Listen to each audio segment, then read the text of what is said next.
Eskerrik asko etortzaitik, Inigo Gaztelunaz, Larraitzuko alkatea, eta, bueno, hemen berrikuntza batzordeko partaidea naz. Eta, bueno, nik azaltzera noa apurbet zein da gure esperientzia gestor de expedientes eta hori ez, guk erabaki dugun estrategia honen barruen zein da Larraitzuko esperientzia eta, bueno, inguruko esperientzia, ez. Me toca hablar un poco del gestor de expedientes y cuál es nuestra experiencia respecto a este gestor y como base estratégica de la que hemos hablado anteriormente, ¿no? En primer lugar, lo que tenemos que decir es que la realidad en la Comunidad Autónoma Vasca es diferente en las tres provincias. No tiene nada que ver la realidad en Guipúzcoa, en Vizcaya o en Álava. La realidad de la implantación, la realidad de las aplicaciones, la realidad de los servicios que se dan a los municipios.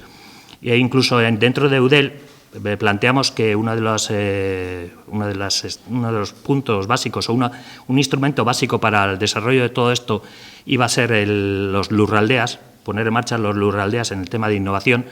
En Vizcaya hemos hecho 2 reuniones, la última yo no estuve, pero se han hecho 2 reuniones, en Guipúzcoa creo que también está en marcha, pero en Álava, por ejemplo, no se ha conseguido poner en marcha todavía como tal. Entonces, incluso dentro de nuestra organización, que es EUDEL, hay ciertos, pues tenemos diferentes niveles de actuación, ¿no? Es algo que nos lo tenemos que mirar si queremos tener un servicio homogéneo en todos los municipios.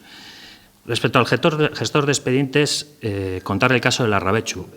Antes de venir aquí a las 8 de la mañana me he sentado con el secretario, con las chicas que están en la administración, nos hemos sentado y les he dicho, llevamos con el gestor de expedientes, que en nuestro caso, el servicio nos da Bizkaitik, que tenemos ahí a nuestros amigos, amigas de Bizkaitik, que espero que no se enfaden, pero les he dicho, bueno, ¿y cómo lo llevamos? Llevamos 5 meses con esto y ¿cómo lo llevamos?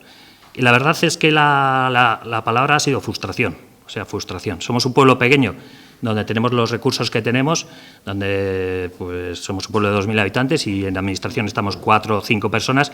Y entonces entendemos que cuando se pone algo nuevo en marcha, y aunque sea obvio, abro un paréntesis, digo que en el ayuntamiento nos lo creemos, empezando por mí, pero empezando por las personas, los trabajadores y trabajadoras, nos creemos que esto tiene que avanzar y nos creemos lo que es la Smart City, las tecnologías, y estamos intentando hacerlo, cierro el paréntesis, creyéndonoslo también. Es frustrante la realidad con la que vivimos, ¿no?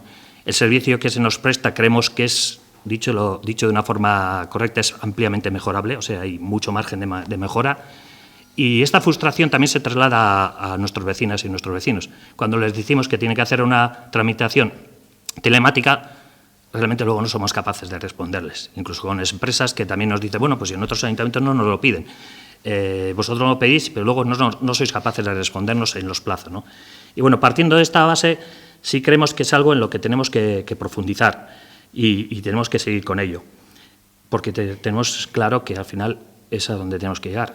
Hoy en día todos y todas compramos por los móviles, nos mandan un paquete desde China y lo conseguimos poner, que en 2 días esté en casa. Y la verdad es que el ayuntamiento, en ese sentido, somos justo el ejemplo contrario, ¿no? Vamos al ayuntamiento y con las nuevas tecnologías no somos capaces de darles un buen servicio. Entonces, teniendo en cuenta que tenemos todavía mucho que hacer, creemos que estamos por el buen camino, o sea, tenemos que profundizar en ese camino. Y bueno, sin más, sería un poco el ejemplo de un pueblo y de lo que estamos haciendo.